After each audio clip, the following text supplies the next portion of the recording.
నా చెల్లెలికి న్యాయం జరగడం కోసం నా చెల్లెలు తరపున ఎలా పోరాడాలో నాకు బాగా తెలుసు.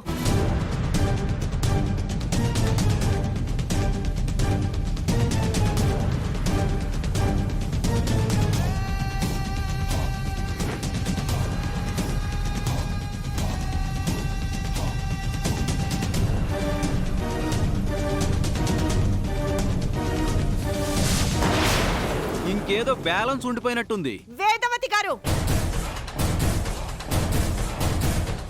అది విష సర్పం. దానిని నమ్మకండి. నా కోడలి గురించి నాకు తెలుసు. నువ్వేం చెప్పక్కర్లేదు. మీ కర్మ.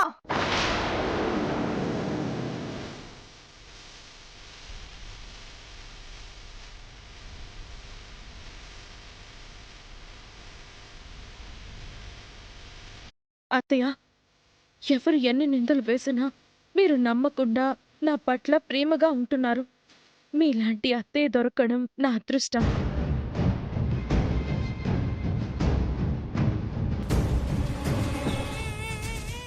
అవునమ్మా, నా గురించి ఎన్ని చెప్పినా కూడా నువ్వు వినకుండా సపోర్ట్ చేస్తున్నావు. నువ్వు చాలా గ్రేట్ అమ్మా. కల్మషం లేని కొడుకుని, జాతకం కలిసిన కోడల్ని నమ్మకుండా ఇంకెవర్ని నమ్ముతాను చెప్పండి? కృష్ణ, ఇలా రా నాన్నా.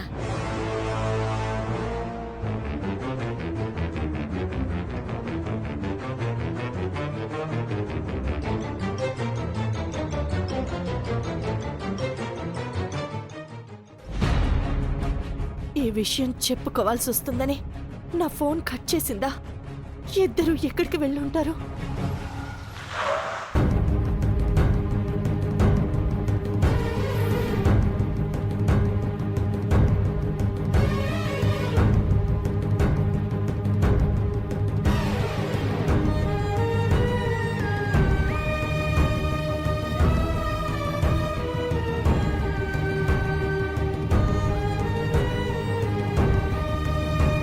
అవని, నా మీద కోపంగా ఉందా అవని?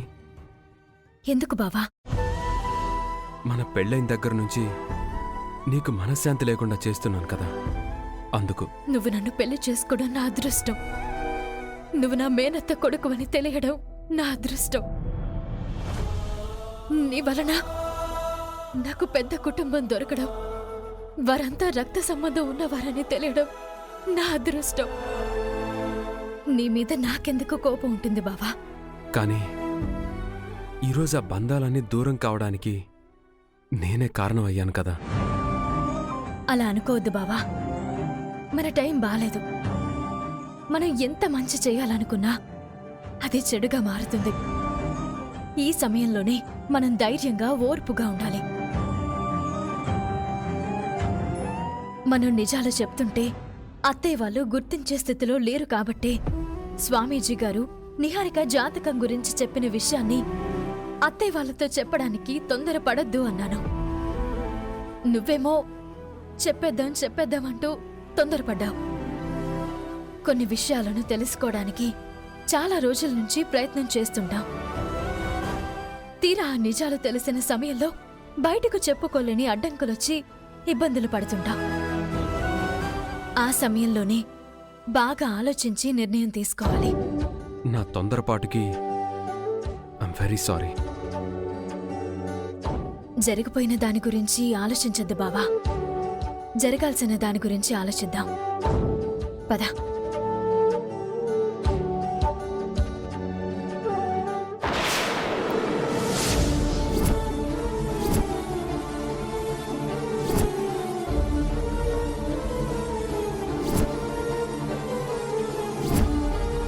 ఇక్కడున్నావేంటక్కా?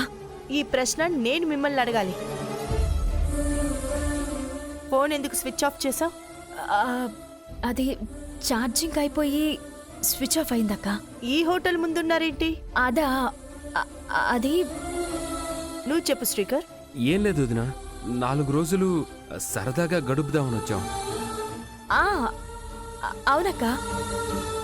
ఇంట్లో రోజు ఏదో ఒక డిస్టర్బెన్స్తో కాస్త ఇబ్బంది పడుతున్నావు.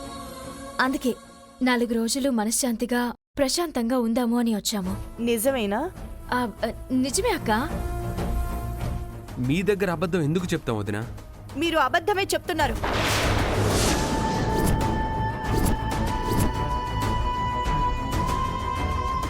నువ్వు ఫోన్ స్విచ్ ఆఫ్ చేసినప్పుడే నాకు అనుమానం వచ్చి నీ అత్తారింటికి వెళ్ళాను. జరిగిందంతా తెలుసుకున్నాను.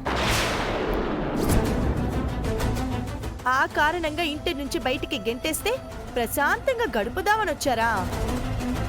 వాళ్ళందరికీ ఇవ్వాల్సింది ఇచ్చాను. నీ అత్తకు పెట్టాల్సిన గడ్డి పెట్టాను. మీరు మీ హక్కులను కాపాడుకోకపోవడం మీ చేతకానితనం. మీరిలా బయటకు వచ్చేయడం మీదే తప్పు. కుటుంబం కోసం ఇంకెన్ని కష్టాలు పడతారు, ఇంకెన్ని త్యాగాలు చేస్తారు. కుటుంబ క్షేమం గురించి మీలా ఆలోచించే కొడుకు కోడలు జల్లెడ పట్టి వెతికినా దొరకరు.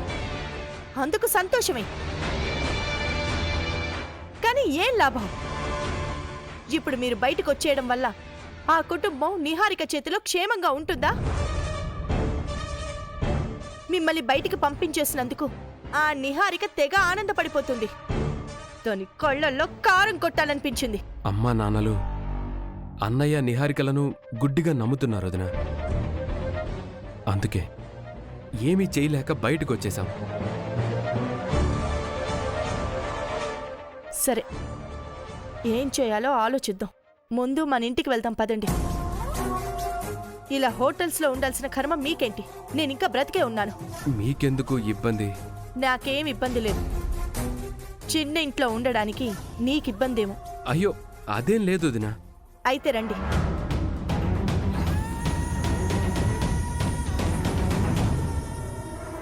అవని, నువ్వు నా ఇంటికొస్తావా లేదా నిన్ను నీ అత్తారింటికి తీసుకెళ్ళమంటావా? వస్తామక్క.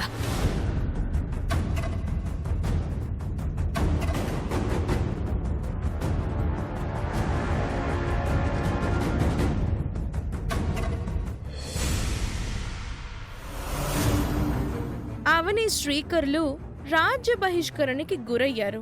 ఇక ఈ సామ్రాజ్యానికి మకుటం లేని మహారాణిని నేనే. నేను మహారాజునే. నేను భటుడు, వీడు చెలికత్తెలా?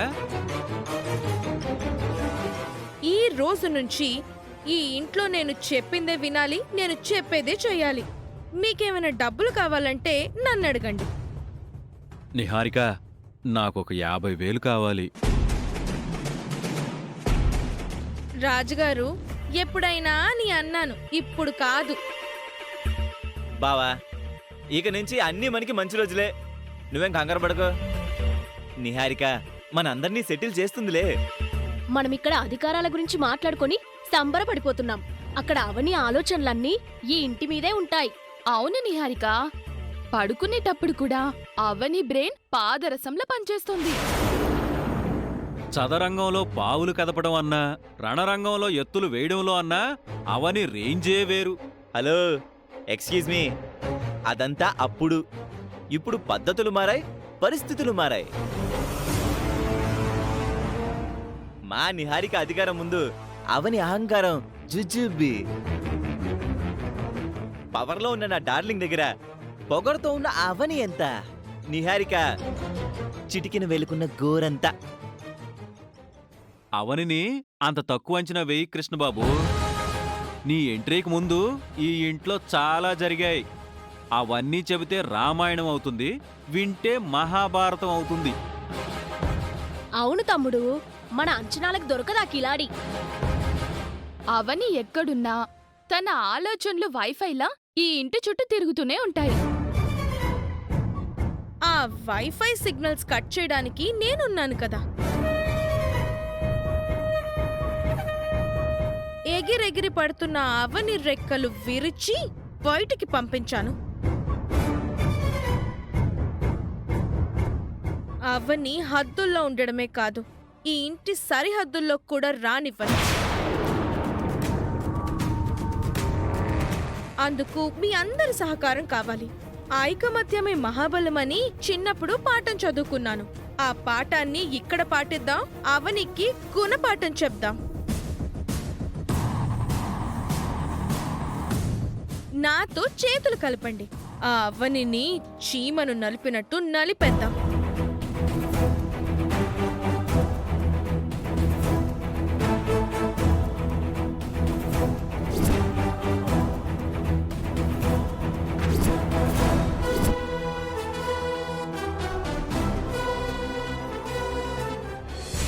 ఇప్పుడు ఈ ఇంట్లోంచి వెళ్ళావు.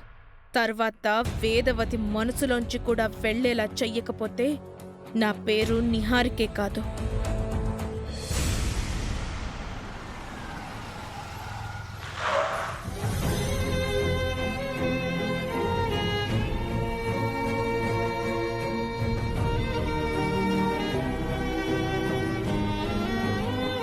ఇటివ్వు స్టిక్కర్, నేను పట్టుకుంటాను. పర్లేదు వదిన. ఇవ్వు, పర్లేదు. నువ్వు కూడా ఇవ్వవే. అక్క, నేను పట్టుకుంటానులే అక్క. సరే రండి.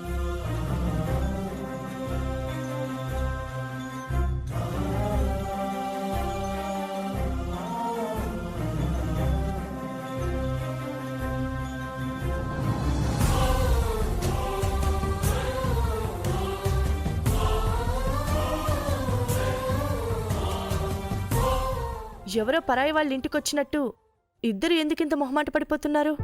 పండక్కి రావడం వేరు, గొడవపడి రావడం వేరు కదక్కా. కష్టమైనా సంతోషమైనా ఆడపిల్ల పుట్టింటికి రావడం తప్పు కాదు. అవని రావడం వేరు, నేను రావడం వేరు కదా వదిన. నువ్వొస్తే మాత్రం తప్పే ఉంది. నీ గురించి చుట్టుపక్కల వాళ్ళేమైనా అనుకుంటారనా? నీ గురించి గాని నా చెల్లెలి గురించి గాని ఎవరైనా ఏమైనా అంటే వాళ్లకు మామూలుగా ఉంటుందా? అయినా నా గురించి తెలిసిన వాళ్ళెవరూ అంత ధైర్యం చేయరు. మీరు లోపలికి రండి. పదండి.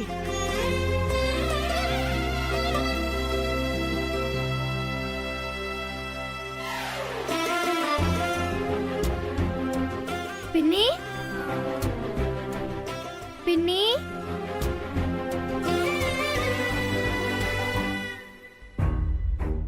నువ్వు ఫోన్ ఎందుకు స్విచ్ ఆఫ్ చేసావు పిన్ని? అమ్మ ఎంత కంగారు పడుతుందో తెలిసి ఎందుకు అలా చేసావు? ఇంకోసారి అలా చెయ్యకు. నువ్వైనా చెప్పు బాబాయ్. చెప్తానమ్మా. పిన్నికేమైందా? అమ్మ వచ్చి ఏం చెప్తుందా అని ఎదురు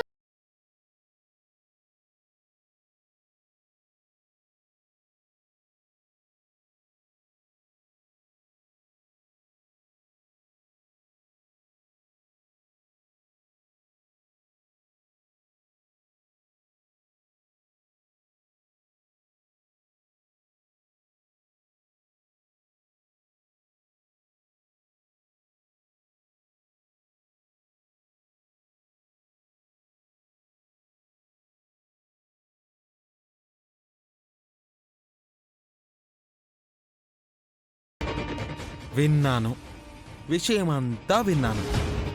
మీలాంటి కోటీశ్వరులు మాలాంటి పేదవారింట్లో 4 రోజులుందామని వచ్చారు అంటే ఏదో జరిగిందని అర్థం.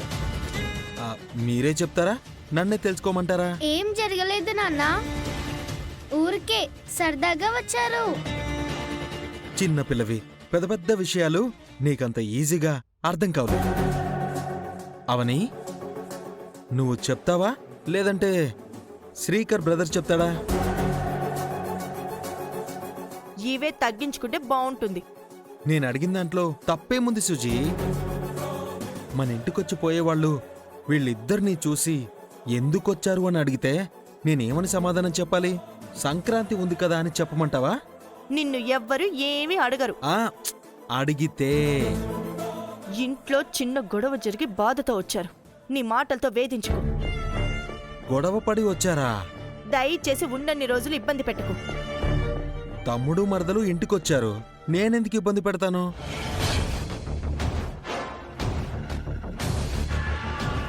నాకు ఎలాంటి ఇబ్బంది లేకుండా తమ్ముడు చూసుకుంటాడులే.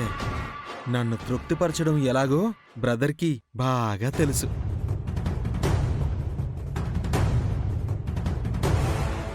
శ్రీకర్, వద్దు. పర్లేదు వదిన. ఇలాంటివి అలవాటు చేయకు. అన్నదమ్ములు అనుకున్నప్పుడు తప్పదులే వదిన. అవునవును. అబ్బా, ఇలాంటి నోట్లు చూసి ఎన్ని రోజులైందో. ఇంకొకసారి అడిగావంటే అదే మూతి మీద వాతలు తప్పవు. ఇవి అయిపోయేదాకా అడగనులే సుజీ. అవని, శ్రీకర్, మీరు మా ఇంట్లో హ్యాపీగా ఉండండి. మీకు ఎలాంటి ఇబ్బందులు రాకుండా నేను చూసుకుంటాను. శ్రీకరు, అదిగో అది మా ఏసీ. ఇదిగో అక్కడుంది చూడు, అది మా ఫ్రిడ్జ్. మా ఇంట్లో అన్నీ ఉన్నాయి, వాడుకో. నువ్వు బాగా వాడుకో. మరి నేను వెళ్ళొస్తానా? చిన్న పనుంది. నువ్వు డబ్బులు ఇవ్వకుండా ఉండాల్సింది శ్రీకర్. పోనీలే అక్క, బావనే కదా. సరే, మీరు ఫ్రెష్ అయ్యారండి, నేను వంట చేస్తాను. మీరు సరదాగా వచ్చారు అనుకున్నాను, సమస్యతో వచ్చారని అనుకోలేదు పిన్ని. సమస్యతో పోరాడ్డం ఈ పిన్నికి అలవాటే కదా.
అత్తయ్య,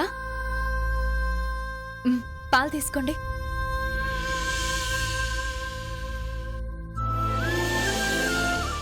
ఏంటలా ఆశ్చర్యంగా చూస్తున్నారు?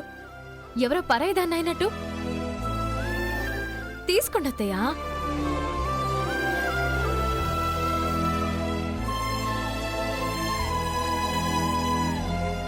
ఏంటత్తయ్య దిగులుగా ఉన్నారు?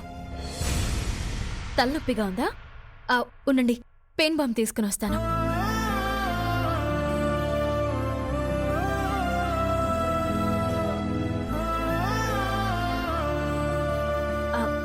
పాలటివ్వండి, కాసేపు అయ్యాక తాగుదురు. ముందు పెయిన్ బామ్ రాస్తాను.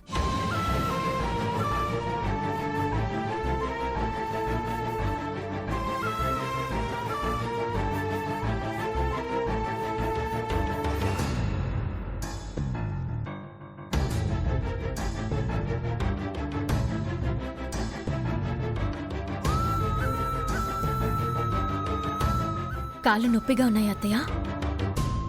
కాళ్ళు నొక్కుతాను, మీరు పడుకోండి.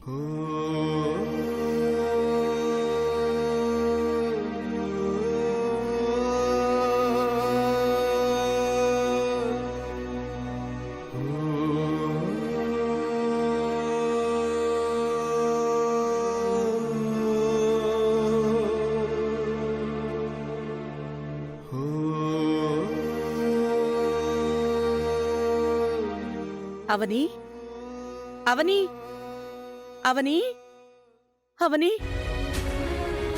అవని,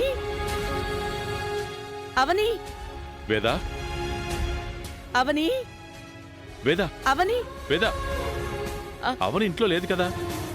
అవని అవని అని ఎందుకు పిలుస్తున్నావు?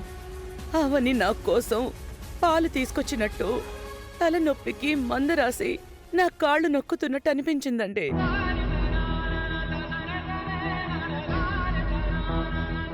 నీ చిన్న కోడలు నీకు సేవలు చేసినట్టు ఊహించుకున్నావు అన్నమాట.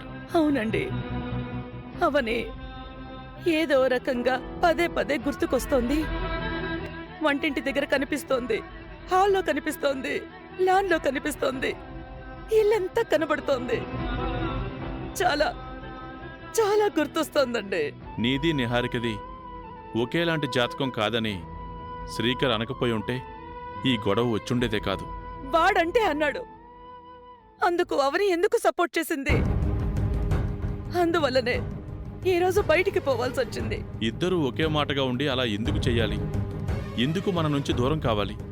దూరమైనా సరే వాళ్ళ తప్పు వాళ్ళు తెలుసుకుని నిహారిక దగ్గరికి వచ్చి క్షమాపణ అడిగితే మళ్ళీ మన దగ్గరికి తీసుకోవాలి.